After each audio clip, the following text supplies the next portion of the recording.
राजस्थान में पंचायत चुनाव और निकाय चुनाव की घोषणा होने से पहले ही कांग्रेस इस बार सड़कों पर आ चुकी है और जयपुर शहर जिला कांग्रेस तो लगातार 6 महीने से ही इस तैयारी में थी कि किसी तरह से निकाय चुनाव की घोषणा से पहले ही बेस इतना मजबूत बना लिया जाए कि लोगों में यह संदेश जाए कि कांग्रेस इस बार मजबूत है। और इसी बेस के साथ कांग्रेस सोच रही है कि जयपुर नगर निगम के चुनाव में इस बार कब्जा किया जाए। पहली बार जयपुर में न सिर्फ बोर्ड का गठन किया जाए बल्कि महापौर भी बनाया जाए। और यही कारण है कि जिला कांग्रेस के अध्यक्ष सुनील शर्मा के नेतृत्व में लगातार सड़कों पर उतरने वाली कांग्रेस तमाम नेताओं को साथ लेकर बड़ी भीड़ के साथ में जयपुर में एक संदेश छोड़ने में सफल रही है कि इस बार कांग्रेस निश्चित तौर पर ग्राउंड पर मजबूत है। हालांकि नगर निगम चुनाव में कांग्रेस कितनी सफल होगी नहीं होगी यह तो परिणाम बताएंगे, लेकिन फिलहाल कांग्रेस ने जिस तरह से सड़कों पर उतरकर संघर्ष किया है वह निश्चित तौर पर काबिले तारीफ है। और इसी सिलसिले में निकाय चुनाव की घोषणा होने और वार्डों के परिसीमन से ठीक एक दिन पहले जयपुर शहर में विरासत को बचाने, जयपुर शहर को अतिक्रमण से मुक्त करने और फिर से हेरिटेज का दर्जा दिलाने की मांग को लेकर जयपुर शहर जिला कांग्रेस के नेतृत्व में तमाम नेताओं ने आज जयपुर की सड़कों पर हेरिटेज में पैदल मार्च किया और सरकार जो अभी भाजपा की है उस पर आरोप लगाया कि किस तरह से जयपुर का जो मूल स्वरूप है उसे बिगाड़ दिया गया है। जयपुर शहर जिला कांग्रेस के अध्यक्ष सुनील शर्मा का कहना है कि जिस तरह से जयपुर की एक अलग पहचान थी, जयपुर की हेरिटेज पहचान थी, जयपुर की खूबसूरती को देखते हुए, जयपुर के हेरिटेज को देखते हुए यूनेस्को ने इसे हेरिटेज का दर्जा दिया था। लेकिन यहाँ बढ़ते अतिक्रमण और जिस तरह से हवेलियों को तोड़कर लगातार उन्हें कॉमर्शियल किया जा रहा है और भाजपा राज में अफसर आंखें मूंदे हैं और लगातार सरकार जयपुर का हेरिटेज स्वरूप बिगाड़ रही है। इसी के साथ सुनील शर्मा ने आरोप लगाया कि जयपुर को वैसे तो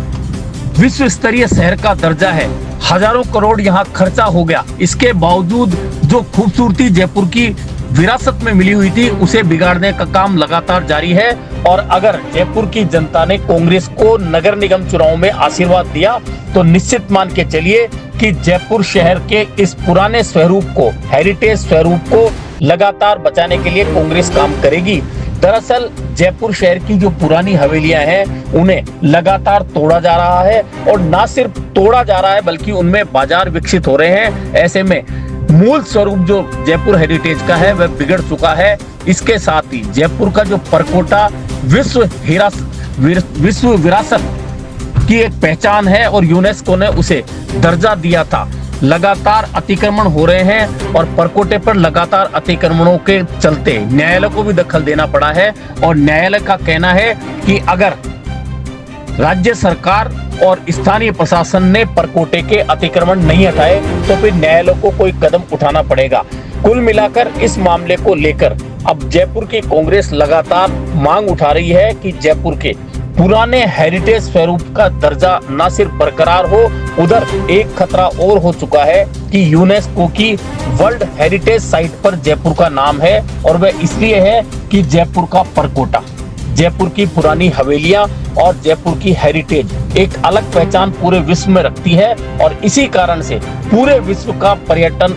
का केंद्र जयपुर बना हुआ है और जो भी विदेशी पर्यटक हिंदुस्तान आते हैं उनमें से अधिकांश जयपुर शहर को देखने जरूर आते हैं। लेकिन अब जयपुर शहर का जिस तरह से स्वरूप बिगड़ रहा है, जयपुर के ट्रैफिक की बड़ी समस्या है, जयपुर के अंदर अतिक्रमणों की बड़ी समस्या है, इसे देखने के बाद में पर्यटकों का रुख जयपुर से विमुख भी हो रहा है। यही कारण है कि जयपुर नगर निगम चुनाव से पहले जयपुर शहर की सड़कों पर बार बार कांग्रेस उतर रही है और न सिर्फ उतर रही है बल्कि वह जयपुर की जनता को यह कहना चाह रही है कि यदि हमें मौका मिला तो हम जयपुर शहर की पुरानी पहचान को कायम रखेंगे। दरअसल जयपुर शहर में जो आज मार्च निकला उसमें खास बात यह रही कि जयपुर शहर के तमाम नेता मौजूद रहे, जो दोनों विधायक रफीक खान और अमीन कागजी, पूर्व मंत्री प्रताप सिंह खाचरियावास, प्रत्याशी रही अर्चना शर्मा, पुष्पेंद्र भारद्वाज, पूर्व विधायक गंगा देवी और विक्रम सिंह शेखावत सहित तमाम ब्लॉक अध्यक्ष, जिले के पदाधिकारी, प्रदेश के पदाधिकारी, प्रदेश के प्रभारी जो जयपुर के हैं और कोषाध्यक्ष रोहित बोरा सहित बड़ी संख्या में लोगों ने जयपुर की सड़कों पर मार्च करके जयपुर बचाओ का नारा दिया है। अब देखना यह है कि जयपुर बचाओ का जो नारा दिया गया है वह जनता को भाता है। जनता क्या कांग्रेस के साथ आती है और क्या कांग्रेस का बोर्ड जयपुर में गठित हो सकता है, क्योंकि जयपुर में जब से नगर निगम का गठन हुआ है तब से लेकर आज तक हमेशा भाजपा का ही नगर निगम पर कब्जा रहा है। सिर्फ पिछली बार जब जयपुर में 2 नगर निगम गठित किए गए थे, एक हेरिटेज और एक ग्रेटर, तब हेरिटेज में कांग्रेस अपना बोर्ड बना पाई थी। हालांकि उस समय भी कांग्रेस को बहुमत नहीं मिला था, लेकिन कांग्रेस ने निर्दलियों के सहारे न सिर्फ बोर्ड बनाया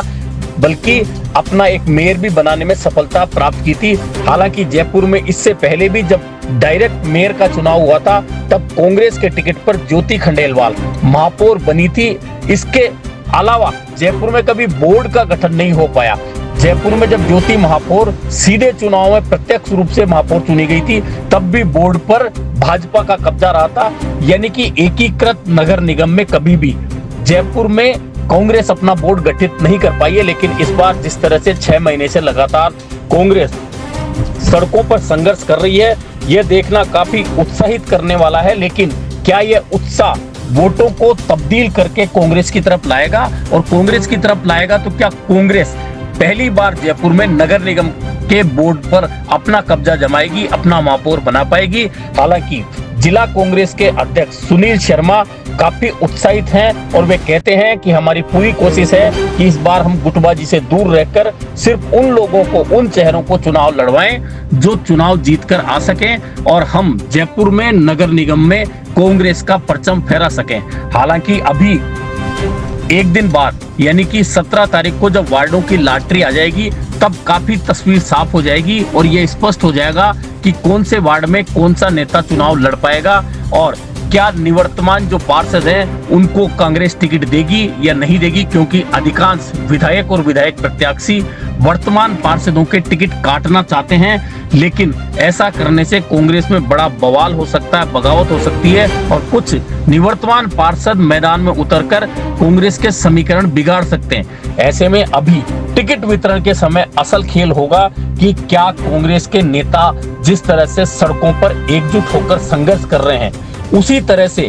क्या एकजुट होकर वे चुनाव में भी उतरेंगे, एकजुट होकर टिकट बंटवारा भी करेंगे और क्या एकजुट होकर प्रचार में भी जाएंगे। अगर ऐसा करने में कांग्रेस सफल रही और एकजुट होकर लड़ी तो निश्चित है कि इस बार भाजपा को काफी जोर आ सकता है, क्योंकि कई ऐसे मुद्दे हैं जिन पर आम जनता की नाराजगी सीधे सीधे भाजपा सरकार से है। लेकिन क्या उस नाराजगी को कांग्रेस भुना पाएगी, यह देखना काफी महत्वपूर्ण होने वाला है।